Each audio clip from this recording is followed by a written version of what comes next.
Hello friends, आज के video में हम लोग देखेंगे कि basic terminology of the spherical mirror.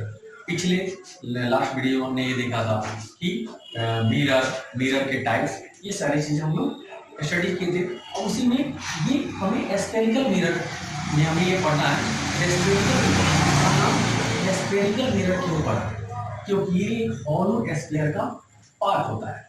ठीक है, हॉलो स्फीयर का पार्ट होता है, इसीलिए स्फेरिकल मिरर पढ़ा। इसमें दो टाइप होते हैं, mirror and convex mirror. Okay, तो हम लोग बेसिक टर्मिनोलॉजी मतलब इसमें कौन से कंपोनेंट, कौन से पॉइंट होते हैं, उनके किस नाम से जाना जाता है, ये सारा आता है, सब आता है बेसिक टर्मिनोलॉजी में। सबसे पहले आता है पोल। पोल क्या होता है? द सेंटर और mid point on the principal axis, mid point of the mirror which is on the principal axis, that is called a pole. pt denoted by the p, ये p से डिनोट किया जाता है, इसे हम लोग p से डिनोट करते हैं। दूसरा आ गया centre of curvature, the centre point of the hollow sphere, जिसका कि ये मिरर पार्ट होता है, इसमें से कट करके निकाला गया रहता है, that is called centre of curvature. Centre of curvature इसे कहते हैं, the centre of the hollow sphere. Okay, अगला है गया radius of curvature. What is radius of curvature? The distance between pole and centre of curvature is called radius of curvature. It is denoted by R. ये दरअसल ये radius होता है, जिस hollow sphere का ये पार्ट होता है ना मिरर, उसका रेडियस होता है, इसको रेडियस ऑफ कर्वेचर से बोलते हैं। अगला है principal axis. Principal axis, a line passing through the center of curvature, focus and pole, that is called principal axis. Principal axis ये हो गया। अब नेक्स्ट आ गया फोकस। ये फोकस क्या होता है? An image point. ये इमेज पॉइंट होता है किसका? कोई लाइट रे अगर इंफिनिटी पे रखी जाती है, कोई लाइट रे इंफिनिटी से आता है और ये जो कि प्रिंसिपल एक्सिस के पैरेलल आता है, तब जो कि इमेज पॉइंट होता है उस लाइट रेज का या फिर इंफिनिटी में रखे हुए ऑब्जेक्ट्स का, वो फोकस पे होता है। ये फोकस ये सेंटर ऑफ कर्वेचर और पोल के बीचों बीच में होता है, बिल्कुल सेंटर में होता है। इसे कैपिटल एफ द्वारा डिनोट किया जाता है। ओके, नेक्स्ट आ जाए हम लोग स्मॉल एफ, यानी इसे कहते हैं फोकल लेंथ। इसे फोकल लेंथ कहते हैं हम लोग। तो फोकल लेंथ क्या होता है? The distance between pole and main focus और principal focus, that is called focal length. इसे हम लोग फोकल लेंथ। एक और वर्ड आता है रेडियस ऑफ अपर्चर। ये 10th क्लास में बहुत कम ही यूज होता है, लेकिन ये होता है the diameter of that sphere, जिसका कि ये मिरर पार्ट होता है, that is called radius of aperture. Okay,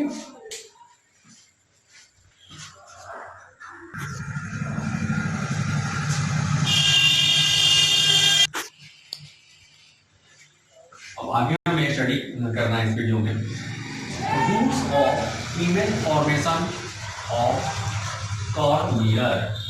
rules, image form होगा, मिरर है तो इमेज फॉर्म होगा इसके द्वारा। इसको जब इमेज फॉर्म होगा तो इससे कुछ ना कुछ रूल्स होंगे, किसी न किसी नियम को फॉलो करेगा ना ये। तो इसके 4 रूल्स होते हैं। देयर आर 4 रूल्स होते हैं कि लाइट किधर से आएगी तो किधर जाएगी, कैसे इमेज फॉर्म होगा, ये सारा इसमें हम लोग पढ़ना होता है। तो सबसे पहले आते हैं रूल 1। First rule 1। रूल 1 में क्या जानना है? रूल 1 में ये है, ये कौन ये मिरर बना लिया, ये कॉन्वेक्स मिरर बना लिया। व्हेन ये फोकस हो गया, ये सी हो गया, ये एफ हो गया, ये सी हो गया। When light ray coming parallel to the principal axis, when light ray coming parallel to the principal axis after reflection it passes through the focus. ऐसे आएगा तो फिर ये ऐसे चला जाएगा। When light ray coming parallel to the principal axis after reflection passes through the main focus.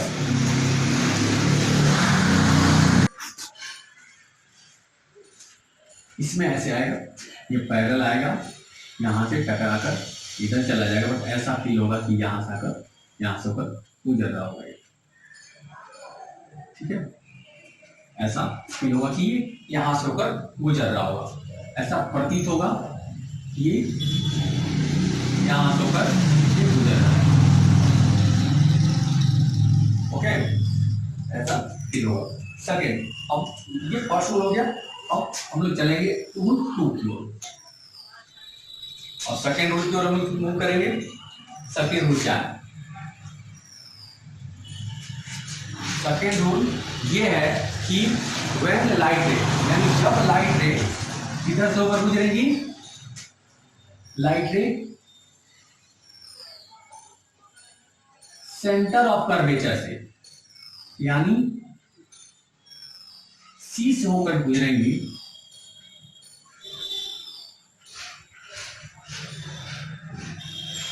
जब light रे सेंटर ऑफ कर्वेचर से होकर गुजरेंगी तो क्या होगा?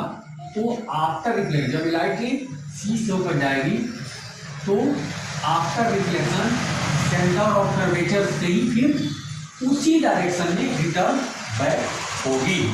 जब लाइट रे सेंटर ऑफ कर्वेचर से गुजरेगी तो उसी डायरेक्शन में रिटर्न बैक होगी, चाहे वो मिरर कॉनकेव हो या फिर कॉन्वेक्स हो। दोनों ही केस में वो सी से गुजरेगी, जब सी से होकर निकलेगी तो ये सी से हुई होकर फिर उसी डायरेक्शन में इधर से आएगी, तो ये फिर इसी डायरेक्शन में रिटर्न बैक होगी हमें ये। अब नाउ इसके बाद पढ़ेंगे rule number third. Third rule में क्या है? थर्ड रूल में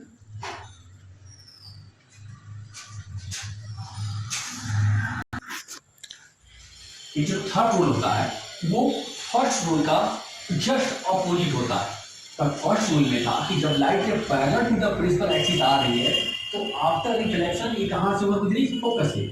इसमें क्या है कि अगर लाइट के फोकस से होती हुई आ रही है तो आफ्टर रिफ्लेक्शन क्या हो जाएगी? Parallel to the principal axis हो जाएगी।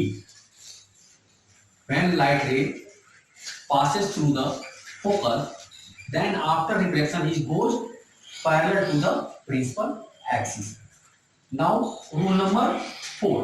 Rule number 4 की बात करते हैं तो ये 4 नंबर रूल ये हो जाएगा कि जब लाइट रे पोल पे इंसिडेंट होती है, पोल पे इंसिडेंट होती है तो angle of incident equal to angle of reflection, R equal to R, angle of क्या होता है? लॉ ऑफ रिफ्लेक्शन को फॉलो करती है।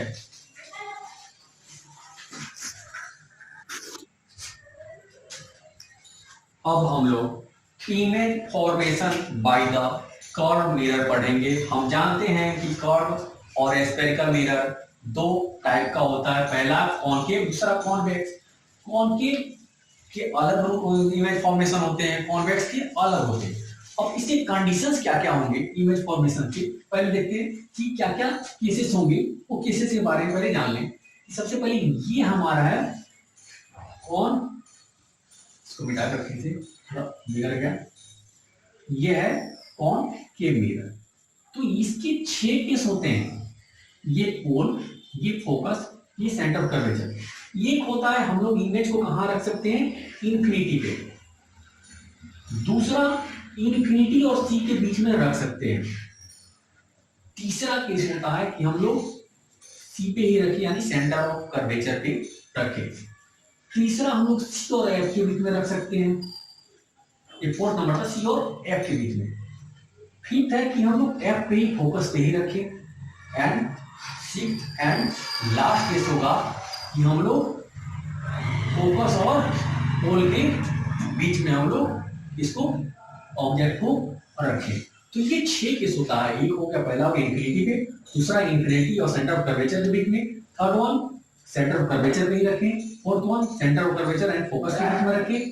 फिफ्थ वन फोकस पे रखें एंड सिक्स्थ वन फोकस और पोल के बीच में रखें। जबकि कॉन्वेक्स मिरर में सिर्फ दो ही केस होते हैं। एक हो गया कि ये इंफिनिटी पे रखें और दूसरा पोल और इंफिनिटी के बीच में इधर कहीं रख लें।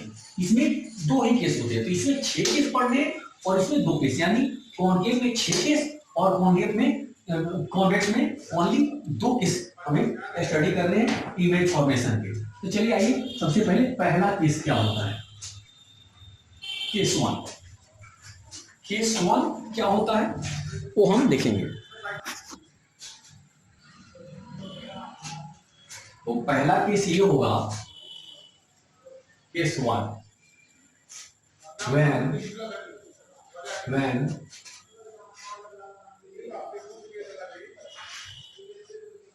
object के क्या बोलते हैं, when object placed at लिखेंगे, placed at इंफिनिटी का सिंबल है, इंफिनिटी में जब प्लेस करेंगे, यानी जब इंफिनिटी मतलब अनंत पे, तो लाइट ऐसे आएंगी, टकराएंगी और ये according to the rule focus से होकर गुजरेंगी। फिर इधर से भी लाइट आ सकता है, यहाँ आएगा, टकराएगा और फिर ऐसे चले जाएगी। कहाँ पे मिला, ये एक दूसरे को कहाँ पे कट करती है, फोकस पे। तो हमारा इमेज पॉइंट क्या होगा, तो इमेज पॉइंट हो जाएगा तो फोकस पे हो जाएगा। तो सबसे पहले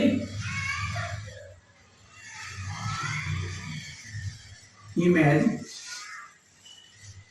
फॉर्म एट फोकस, इमेज कहां पे फॉर्म होगा, फोकस पे फॉर्म होगा। ये कैसा होगा, रियल होगा। कैसा होगा, इन्वर्टेड होगा। उसके बाद साइज कैसा हो जाएगा इसका, वेरी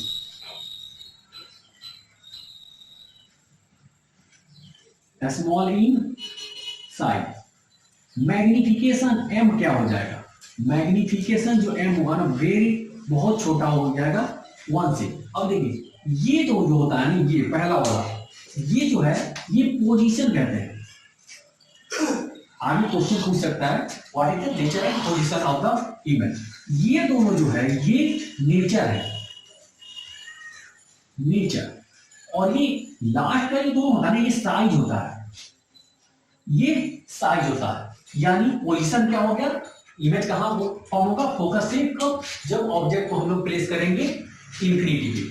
नेचर क्या हो जाएगा, रियल और इन्वर्टेड होगा। जबकि पोजीशन क्या बोलते हैं, ये साइज बहुत छोटा होगा और मैग्निफिकेशन लेस देन 1 होगा। अब आगे चलते हैं, अब आगे बढ़ते हैं। इसमें ये नेचर सभी मैंने लिखूंगा, पहला में मैंने बता दिया कि पोजीशन होता है, नेचर होता है, ये साइज होता है। तो अब केस 2 चलेंगे। केस 2 में ऑब्जेक्ट को कहां रखेंगे, अब ऑब्जेक्ट को यहाँ इंफिनिटी पे था, इधर कहीं, अब किसका अगर कहां रखेंगे, इंफिनिटी और सी के बीच में। चलिए ऑब्जेक्ट कहां रखा मैंने, अब इंफिनिटी और सी के बीच में रखा। देखिए अब क्या होता है, इसको मिटाते हैं। ऑब्जेक्ट को यहां रखा, लाइट ऐसे गई, कैसे गई, टकरा फिर इसी ऐसा ही फोकस से होकर गुजर रही है। एक लाइट यहां से निकलती है जो सी से होकर जाती है, यहां टकराई और फिर अकॉर्डिंग टू द रूल इसी डायरेक्शन में रिटर्न हो जाएगी। इधर से जा रही इधर, फिर इसी डायरेक्शन में रिटर्न हो जाएगी। कहां पे मिलती है, एक दूसरे पर करती है, कहां पे, यहाँ पे सी और एफ के बीच में। तो ये ए और बी क्या है, ऑब्जेक्ट है अपना, A dash B dash image form हुआ। तो ये इमेज कहां पे फॉर्म हुआ, देख रहे हैं हम लोग, कहां पे, पहले ऑब्जेक्ट को कहां रखा, between infinity and C. Object place between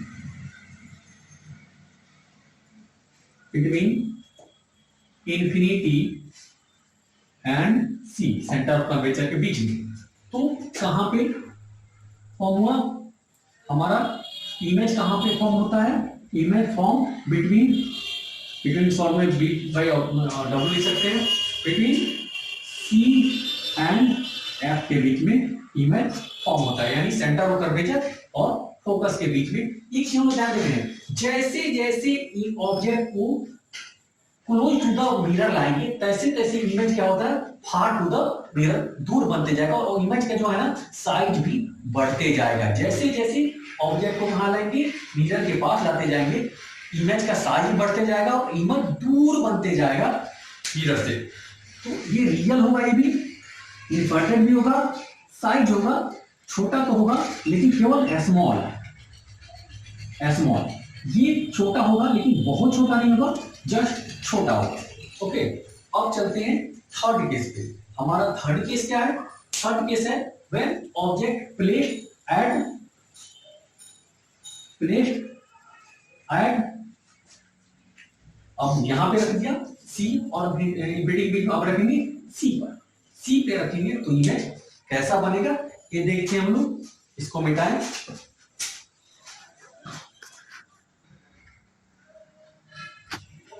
तो केस थर्ड में क्या है कि ऑब्जेक्ट को हमने कहां रखा, सी पर, यानी सेंटर ऑफ कर्वेचर पे।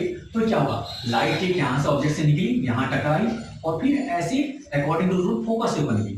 एक लाइट है फोकस होकर गई, टकराई और according to rule parallel to the principal axis and तब कहां इमेज फॉर्म हो रहा है। हम इमेज ये देख रहे हैं कि जब हम लोग ऑब्जेक्ट को कहां रखते हैं, सी पे, सेंटर ऑफ कर्वेचर पे, इमेज भी सेंटर ऑफ कर्वेचर पे ही फॉर्म हो रहा है। इमेज पॉइंट क्या हुआ, सी हो गया। तो image form at C, centre of curvature, real होगा, इन्वर्टेड होगा, स्मॉल होगा, अब बराबर इक्वल साइज का होगा, इक्वल साइज का होगा। एम जो मैग्निफिकेशन जो होगा वो इक्वल टू द 1 होगा। ये थर्ड केस हुआ। ओके, अब केस नंबर 4। केस नंबर 4 में क्या देखेंगे हम लोग, अब इमेज को कहां रखेंगे, ऑब्जेक्ट को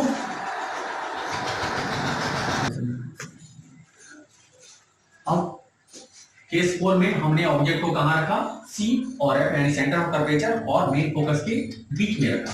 अब इमेज कहां फॉर्म होगा ये देखते हैं। इमेज अपना ये ऐसे इमेज कहां फॉर्म होगा, ये जाएगा, फोकस होकर निकलेगा और यहां से एक जाएगा, टकरा करके ऐसे जाएगा, यानी सी के पीछे इमेज फॉर्म हुआ। तो इमेज कहां फॉर्म हुआ, सी के पीछे, सी और इन्फिनिटी के बीच, यानी image form between C and infinity. Real inverted होगा, अब लार्ज इन साइज होगा, लार्ज साइज, एम जो होगा वो ग्रेटर देन 1 होगा, मैग्निफिकेशन 1 से बड़ा होगा, मैग्निफिकेशन जो होगा 1 से बड़ा होगा, ठीक है। और एम का जो वैल्यू होगा ग्रेटर देन 1 होगा। केस नंबर 4 में